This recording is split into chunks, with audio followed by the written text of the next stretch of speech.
Move it, Pops. Clear the sidewalk. We have an Admiral coming through. The voice was sharp, laced with the kind of impatient arrogance that only comes from youth and a uniform that was still crisp. The man on the cardboard didn't flinch. He just sat there, leaning against the cold brick of the bank building, his gaze fixed on something 1,000 yards and 50 years away. His beard was a salt and pepper tangle, his clothes were worn thin, and a battered tin cup sat empty by his knee. Lieutenant Commander Reynolds adjusted his perfectly white cover, his polished shoes tapping a staccato rhythm of annoyance on the pavement. "Did you hear me?" I said. "Move." He gestured with a dismissive flick of his wrist. "Admiral Thompson is on a tight schedule. We don't have time for this." He looked the old man up and down, his lip curling in distaste at the faded, olive-drab jacket, a relic from a long-forgotten war. The old man, Elias, slowly turned his head. His eyes, clear and startlingly blue in his weathered face, met the lieutenant commander's. They held no anger, no fear, just a profound and unsettling stillness. "I'm not in anyone's way," he said, his voice a low, gravelly rasp, like stones tumbling in a slow river. "You're a blight. That's what you are," Reynolds shot back, his voice rising. People on the busy Washington, D.C. street were starting to notice. "An eyesore. Now get up and get out of here before I have the MPs drag you away. We're trying to maintain a respectable image here." It was then that the Admiral arrived. Rear Admiral Thompson was a man carved from granite and sea salt, his posture ramrod straight even in his late 60s. He walked with a purpose that had carried him through boardrooms and battlefields. He placed a calm, restraining hand on his aide's arm. "What's the problem here, Lieutenant Commander?" "Just clearing the path, sir," Reynolds said, his tone instantly shifting to one of deferential respect. "This individual is refusing to move." Admiral Thompson's gaze fell upon the man on the ground. He took in the whole picture, the worn-out boots, the hands gnarled with age but resting calmly in his lap, the empty cup. But his eyes, the eyes of a man trained to see what others miss, snagged on something. It wasn't the jacket. It was the way the old man sat. Not slumped in defeat, but coiled in a posture of relaxed readiness, a technique taught only in the most obscure corners of the service, a way to conserve energy while remaining ready to spring into action. It was a ghost from his own training, decades ago. And then he saw the tattoo, almost completely faded on the man's wrist, peeking from under his sleeve. A skull, wreathed in seaweed, with a trident behind it. The old emblem, the one they didn't use anymore. "Stand down, Reynolds," the Admiral said, his voice quiet but carrying an unmistakable command. The lieutenant commander stiffened, surprised. The Admiral took a step forward, ignoring the city bustle around them. He crouched down, bringing himself level with the man on the cardboard, a gesture of respect that made Reynolds's jaw tighten.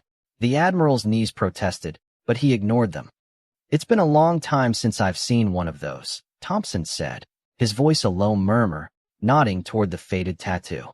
The old man's eyes flickered with the first hint of life the Admiral had seen. He pulled his sleeve down instinctively.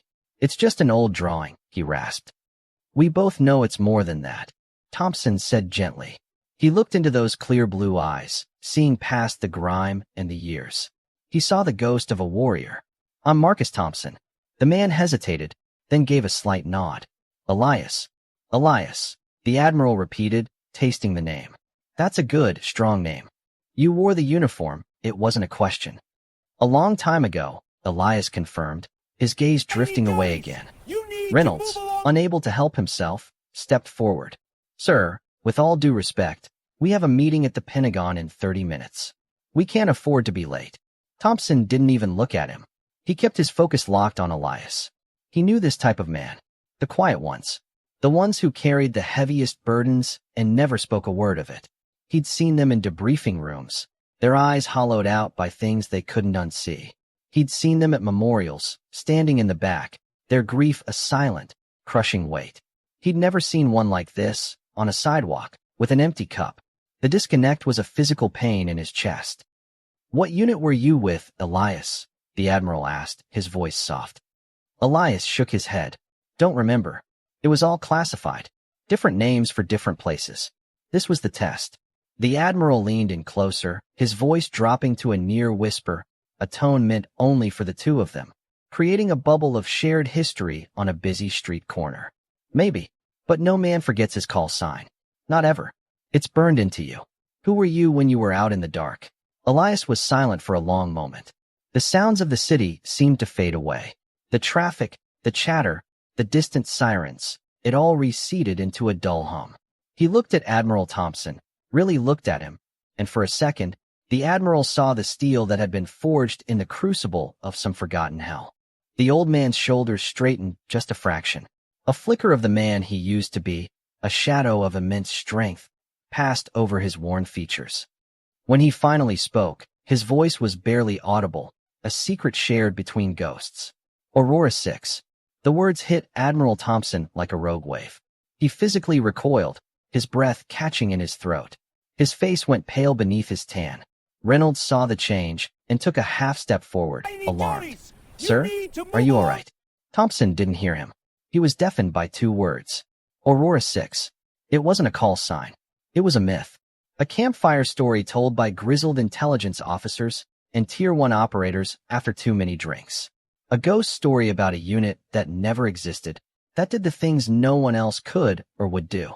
The things that were officially denied before they were even conceived. Project Aurora was a phantom, a black hole in the archives, its operatives presumed dead or disappeared into the mists of history. Aurora 6 was the leader, the legend himself. A man who was officially listed as killed in action in a training accident in Panama in 1983.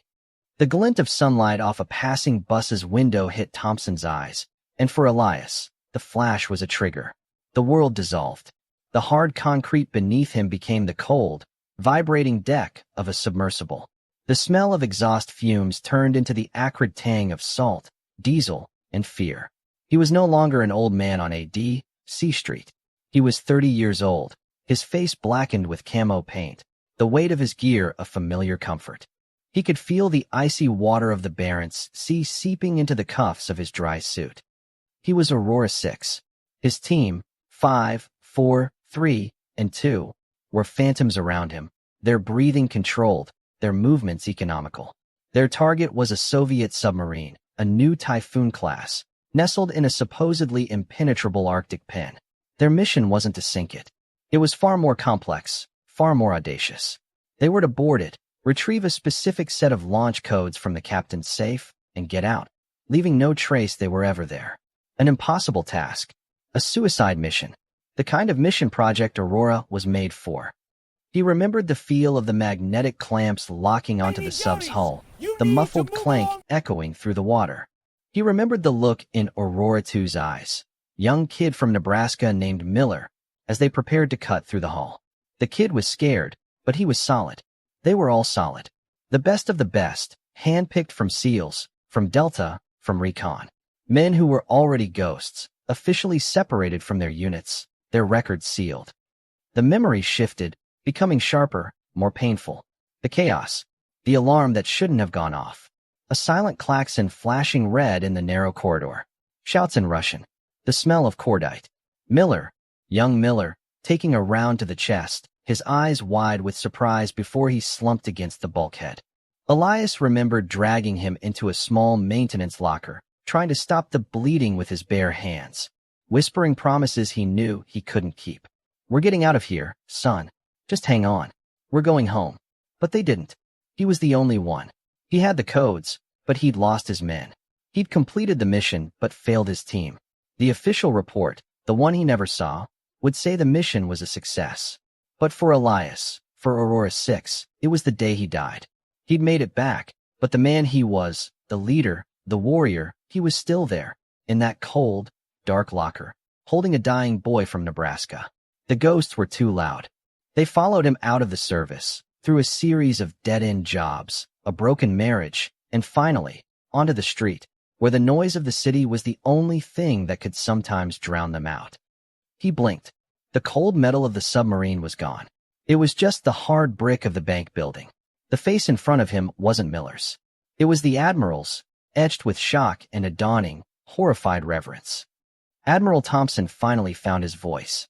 He stood up slowly, his joints cracking in protest, but his spine was like a steel rod. He turned to Lieutenant Commander Reynolds. and the look in his eyes was something the young officer had never seen before. It was a cold, lethal fury that promised consequences far worse than a bad fitness report. "Lieutenant," Thompson's voice was pure ice. "Get on your phone. Now. I don't care who you have to interrupt. Get me a secure line to the Pentagon. Use my override codes. Tell them I have a broken arrow situation." Reynolds stared, dumbfounded. "A broken arrow, sir? That's a lost nuclear weapon." "I am aware of what it means, Lieutenant Commander," the Admiral roared, the sound cutting through the street noise like a cannon blast. Passers-by stopped and stared. "In this context, it means we have found something, someone, we thought was lost forever and is of equal strategic importance. Now do it." Reynolds fumbled for his phone, his hands shaking. He'd never seen the Admiral lose his composure. He scurried a few feet away, his voice a panicked, high-pitched squeak as he spoke into the phone. "Yes, this is Lieutenant Commander Reynolds, aide to Admiral Thompson. Yes, I know who I'm interrupting. The Admiral's authorization is Tango Alpha Niner." Thompson turned his back on his floundering aide and faced Elias again. He unbuttoned the cuffs of his crisp service dress whites and rolled them up 2 precise turns. He then knelt again, this time on both knees, on the dirty D.C. sidewalk, in front of the homeless man. He took Elias's gnarled hand in his own. "Master Chief," the Admiral said, his voice thick with emotion. I don't know what to say. We read your file at Annapolis. It was required reading for Advanced Strategic Command. The Elias Vance Doctrine on Unconventional Warfare. They told us you died in a training exercise." Elias looked down at their joined hands. "That part of me did," he whispered. Reynolds came rushing back, his face ashen. "Sir, the line is secure. The Secretary of Defense is on." Thompson stood, pulling Elias gently to his feet. The old man was surprisingly light. "You hold him up," he commanded Reynolds, who immediately moved to support Elias, his earlier disgust replaced by a terrified confusion. The young officer put his arm around the frail man, feeling the wiry strength beneath the tattered clothes. The Admiral took the phone. "This is Thompson," he said, his voice all business now. "Authenticate. Code word, Neptune's Wrath. I have a situation here. I am standing on the corner of 14th and F Street.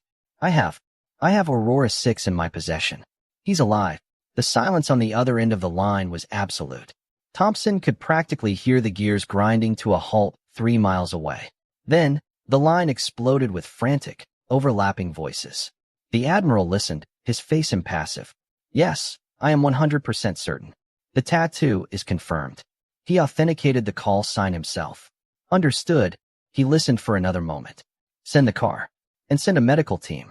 We are holding our position. Thompson out." He handed the phone back to Reynolds without looking at it. "You will address this man as Master Chief Vance from now on," the Admiral said, his voice low and dangerous. "The man you just tried to shoo away like a pigeon is a living legend. He is credited with single-handedly preventing at least one nuclear exchange that you have never even heard about. The ground he sits on is more honorable than the polished floors you walk on at the Academy. Do you understand me, Lieutenant?" Yes, sir," Reynolds stammered, his eyes wide with dawning horror and shame. He looked at Elias, at Master Chief Vance, and for the first time, he didn't see a homeless man. He saw the clear blue eyes, the steady posture, the profound, soul-deep weariness of a man who had carried the world on his shoulders and then been forgotten by it. Within 5 minutes, the street was transformed. It started subtly. A traffic cop rerouted cars at the end of the block. Then another. Soon, the entire block was eerily quiet. 3 black Suburbans, the kind with no markings and tinted windows, glided to a silent stop at the curb. Men in sharp, dark suits emerged, moving with an athletic grace and speaking into their wrists. They formed a perimeter, quietly and efficiently turning the public sidewalk into a secure zone. The rear door of the lead vehicle opened, and a man in a civilian suit stepped out, though he carried himself like a 4-star general. He had the sharp, intelligent eyes of a career intelligence officer. He walked directly to Admiral Thompson, who saluted. "Admiral," the man said. "Director Evans, DIA. You've caused quite a stir, Marcus." "Not me, Robert," Thompson replied, gesturing toward Elias. He did. Director Evans turned his attention to Master Chief Vance. He took in the worn clothes, the beard, the exhaustion that seemed to seep from his very bones. But he, like Thompson, saw beyond it. He saw the ghost that haunted the most classified files in his agency's archives. He walked forward, stopped 3 feet from Elias, and drew himself to attention. He executed a perfect, sharp salute. Master Chief Vance. The director's voice was filled with a reverence that stunned Reynolds to his core. It is an honor, sir. We all thought you were gone. We have been searching for you for 30 years. Elias looked at the saluting man, at the black cars, at the serious-faced agents. He seemed overwhelmed. He looked at the spot on the sidewalk that had been his home. He looked at his empty tin cup. Then he looked at the disgraced lieutenant commander still holding his arm. He patted Reynolds' arm gently. "It's okay, son," he rasped. "You were just doing your job. You see what you're trained to see." The words, offered without a trace of malice, were a greater rebuke than any shouting could have been. Reynolds felt a hot flush of shame creep up his neck.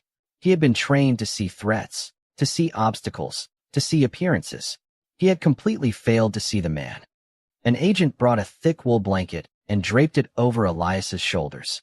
A medic approached and began speaking to him in a low, soothing voice. Elias just nodded, his eyes far away again. Admiral Thompson walked over to Reynolds, who was still standing there, frozen. "You had a lesson today, Lieutenant," the Admiral said, his voice softer now. "Rank, uniforms, medals, they're symbols. They represent something, but they are not the thing itself. The thing itself is honor. It's sacrifice. It's the willingness to stand in the dark so that others can live in the light. You don't find that on a collar or a sleeve. You find it in a man's eyes. You will remember that." "Yes, sir," Reynolds whispered, his voice cracking. They helped Master Chief Vance into the back of the Suburban. Before the door closed, he looked back one last time, his gaze finding the Admiral's. He gave a small, almost imperceptible nod. Acknowledgement. Gratitude. Forgiveness. Then he was gone, swallowed up by the official black car, on his way to a world that had forgotten him but would now move heaven and earth to make amends. Admiral Thompson stood on the empty sidewalk long after the cars had departed. He looked at the piece of cardboard, the empty tin cup, remnants of a life lived in the shadows, even after the wars were over. A hero, a legend, standing right there in front of them, and they almost walked right past him. It's a powerful reminder for us all. Heroes don't always wear capes or shiny uniforms. Sometimes, they wear old jackets and carry the invisible weight of a lifetime of sacrifice. Our world is full of hidden heroes, quiet giants who walk among us. Their stories untold, their valor unseen. So, the next time you pass someone by, take a moment. Look closer. Look into their eyes. You never know when you might be standing in the presence of greatness. Thank you for watching. If this story touched you, please remember to like, share, and subscribe to our channel for more stories that honor the heroes we must never forget. I just want to take a moment to say a huge thank you to each and every one of you. Folded hands, your love, support, likes, comments, and subscriptions mean the world to me. Without you, this journey wouldn't be possible. Every view, every share, and every encouraging word keeps me motivated to create more content for you all. I'm truly grateful to have such an amazing community by my side. Let's keep growing together and making this journey even more special. Red Heart.